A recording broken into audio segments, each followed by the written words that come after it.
governador José Ivo Sartori vai amanhã a Brasília para discutir as regras do regime de recuperação fiscal dos estados. O jornalista Guilherme Roquette tem informações. Boa tarde, Guilherme. Oi, boa tarde, Bives. O governador José Ivo Sartori vai questionar a impossibilidade que o Rio Grande do Sul teria de conceder benefícios fiscais, por exemplo, para cadeias produtivas, que é justamente aquilo que dá competitividade para os produtos feitos aqui no Rio Grande do Sul poderem entrar no mercado nacional frente a outros estados. Além disso, o governador José Ivo Sartori também vai dizer que o Rio Grande do Sul já fez a lição de casa com a aprovação daquele pacote enviado para a Assembleia lá no final do ano passado. O secretário da Fazenda, Geovani Feltz, garantiu que não há possibilidade da federalização nem do Banrisul, nem da Corsã. Aguardemos o resultado destas reuniões em Brasília, Bives. Ainda sobre essa questão da dívida, nós vamos conversar agora com o deputado estadual Tarcísio Zimmermann. Ele participou de uma reunião com o governo para discutir a cobrança das perdas com a Lei Candir. Vamos entender o que é essa lei e se ela de fato pode beneficiar ou não os estados. Boa noite, seja bem-vindo, deputado. Boa noite, é um prazer voltar novamente aqui à Ubra TV. Verdade, sempre é bem-vindo, deputado. Bom, o tempo é curto e o assunto é complexo, então vamos direto tentar entender o que é a Lei Candir. Ela isenta tributos do ICMS, os produtos e serviços atrelados ou destinados à exportação. Ela prejudica os estados ou ela não foi empregada de uma maneira que possa beneficiar? O que aconteceu e o que pode acontecer? Na verdade, nós estamos discutindo esse tema no contexto da crise do Estado do Rio Grande do Sul. Quer dizer, basicamente, o Estado ele se depara com esta dívida com a União, né? E eu diria assim, de forma muito didática, é mais ou menos como se eu devesse um dinheiro grande para ti, mas tu foste o causador da minha dívida, né? Sim. E ao mesmo tempo, e aí entra a Lei Candir, tu ainda tiraste de mim uma possibilidade de recursos por outras fontes. Sim. Então, o que aconteceu basicamente com o Rio Grande do Sul? Vamos voltar ali para o ano de 1995. Nós estávamos no Plano Real, o governo federal implementou aquela política de estabelecer que R$1 era igual a $1. O Brasil não conseguia mais exportar porque nossas mercadorias ficaram muito caras. Para poder atrair dólares do exterior, o governo federal elevou a taxa Selic, que chegou, por exemplo, no ano de 98 a 48%, num ano em que a inflação foi menos de 2%. E o que aconteceu com a dívida do Rio Grande, que era 24 bilhões em final de 2004, início de 2005, e que, por conta desta taxa Selic, ela chegou em 53 bilhões no ano de 2008. Bom, mas isso não era o bastante. Quer dizer, o governo federal é que produziu a dívida do Rio Grande. Mas ainda não era o bastante elevar a taxa Selic para atrair dólares do exterior. Precisava também tentar baratear as nossas exportações. Por isso, em 96, o governo federal editou uma norma que proibia os estados exportadores de cobrarem impostos impostos estaduais sobre produtos exportados. Sim. Então, antes era assim, o Rio Grande exportava um saco de soja, o estado do Rio Grande do Sul cobrava 17% de ICMS e estava tudo certo. Quer dizer, o estado ganhava com a venda da soja para o exterior.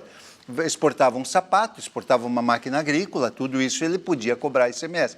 A partir de 96 não pôde mais. A União disse naquela lei, e isso é a Lei Candir, isso é a Lei Candir, 96. A União disse ali que ela compensaria os estados pelas perdas. Sim. Nunca compensou. Aí chega 2003, o governo Lula. O governo se compromete e inclui na Constituição a obrigação da União em, vamos dizer assim, regulamentar os ressarcimentos que os estados teriam direito por conta das perdas da Lei Candir. Só que essa lei nunca foi feita uma lei complementar. Vários estados entraram na justiça em vários momentos diferentes, mas teve uma ação em 2013 do estado do Pará, que é o estado mais prejudicado pela Lei Candir, né, um estado inviabilizado economicamente pela Lei Candir, entrou na justiça em 2013, outros 14 estados aderiram a esta ação, inclusive o estado do Sim. Rio Grande do Sul. E aí o que o Supremo decide? Lá em novembro de 2016, portanto no final do ano passado, olha, a União tem 12 meses para regulamentar a Lei Candir. Se não regulamentar, o TCU é que vai regulamentar. Bom, o que é a disputa que tem hoje no Rio Grande? De um lado, tu tem esse conjunto de medidas que o governo Sartori implementa, congelamento de salários, corte de servidores, privatizações, extinções, e, de outro lado, tu tem as exigências que a União está propondo para que o Estado possa renegociar sua dívida, que, aliás, é importante dizer isso, são muito piores do que aquilo que o FMI exigia do Brasil na época que o FMI mandava na economia brasileira. Na verdade, é verdadeiramente uma vassalagem dos Estados que tiverem que assinar esse, digamos assim, esse programa de refinanciamento das suas dívidas. Eles viram vassalos da União, eles viram literalmente atrelados à União. Bom, tem isso e tem o que nós achamos que é o dinheiro que o Estado tem direito pelas perdas da Lei Candir. Então, olha só, primeiro, a dívida nossa foi de 24 para 53 bilhões, né? Mais que dobrou 120% por conta de uma política que o governo federal implementou. Sim. Então, o governo federal causou a dívida do Rio Grande do Sul naquela época. Segundo, o Estado do Rio Grande do Sul perdeu 43 bilhões por conta da Lei Candir. Bom, nós devemos hoje 51. Sim. Em tese, nós teríamos um direito a 43. Sim. Então, a nossa ideia é Nós fizemos encontro de esse contas. cálculo, né, por cima ali mesmo na redação, e aí, obviamente, com um montante muito menor, reduzindo esse valor, a situação para negociação de uma nova redução ou revisão nesse pacto fiscal é outra. Você dever 43 e depois dever 6... Não, mas é uma coisa importante da gente dizer. Sim. Olha só, nós devemos hoje 51. Vamos dizer que eu te devesse 51. Sim. Mas tu me deve 43. Exatamente. Essa é a negociação. Tudo bem, eu aceito, eu ainda devo 6. Exatamente. Mas são 6, não são 51. Não são 51 e eu não vou aceitar claro. uma corda no meu pescoço porque eu devo 6. Sim. O que a gente tem... Eu, na verdade, propus à mesa da Assembleia Legislativa, ao Conselho de Líderes, Colégio de Líderes da Assembleia Legislativa, que a Assembleia Legislativa liderasse um processo de mobilização. Nós ontem levamos um ofício para o governador colocando a posição da Assembleia Legislativa, do conjunto dos líderes. Amanhã nós teremos uma reunião com os demais poderes aqui do Estado do Rio Grande do Sul, que tem interesse nessa matéria, Tribunal de Justiça, Tribunal de Contas, Ministério Público, Defensoria Pública, Sim. Todos têm interesse nessa matéria.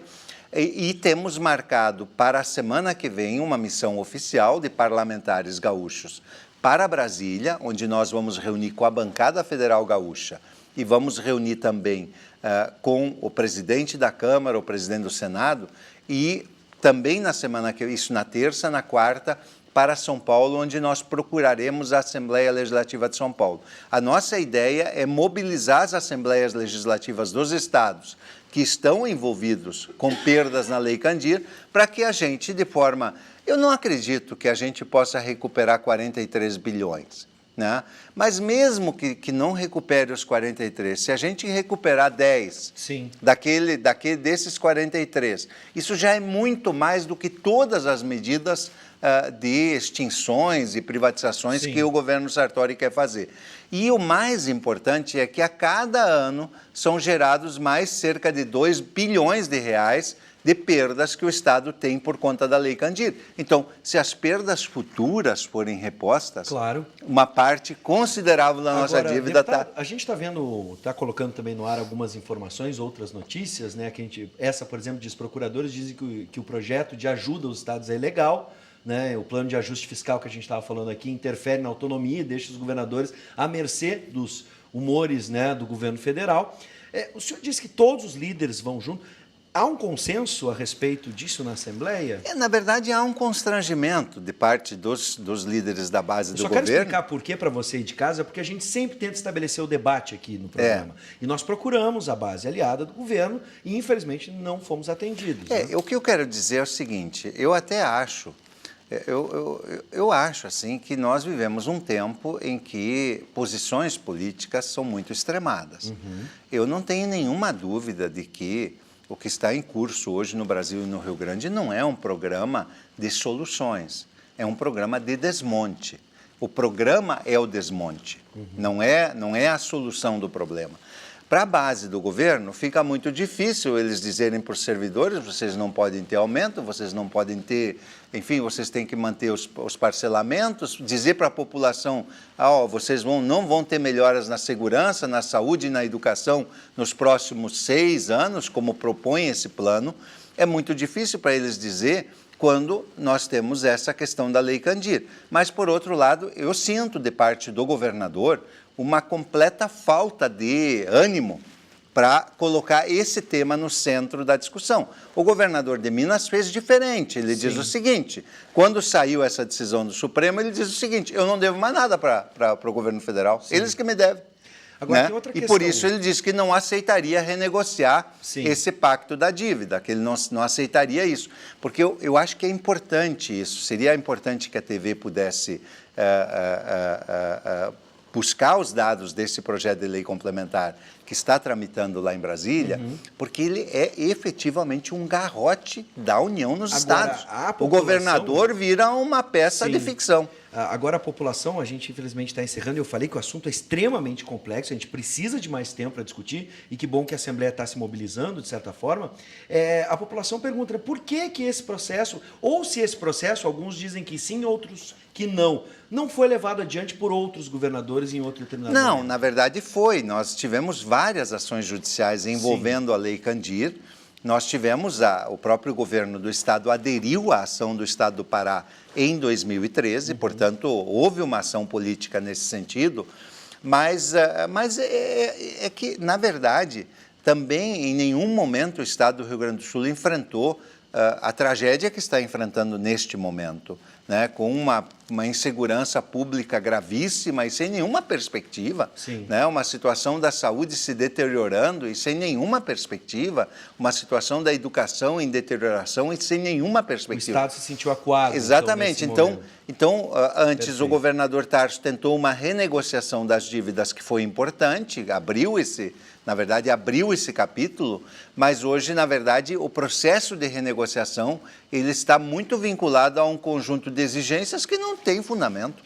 Bom, né? deputado, não tem fundamento. Eu quero, em primeiro lugar, agradecer a sua disponibilidade de ter vindo aqui. O senhor é sempre bem-vindo, sempre será convidado. E, independente de oposição ou situação, a gente quer estabelecer o debate, por isso lhe agradeço de coração em nome de toda a equipe. E, segundo, vou desejar boa sorte para que todos os nossos parlamentares possam, né, viabilizar a situação do Rio Grande do Sul. Nós vamos fazer um esforço grande, a Assembleia vai fazer esse esforço, porque efetivamente a alternativa a esta solução, que seja uma solução menos dolorosa para o Rio Grande, ela é muito dolorosa para o nosso povo. Quer dizer, efetivamente o que o governo federal está impondo aos estados é um processo muito duro, muito prejudicial à população. A gente espera que isso não aconteça. E é isso que nós queremos evitar. Deputado, mais uma vez, muito obrigado, seja sempre bem-vindo.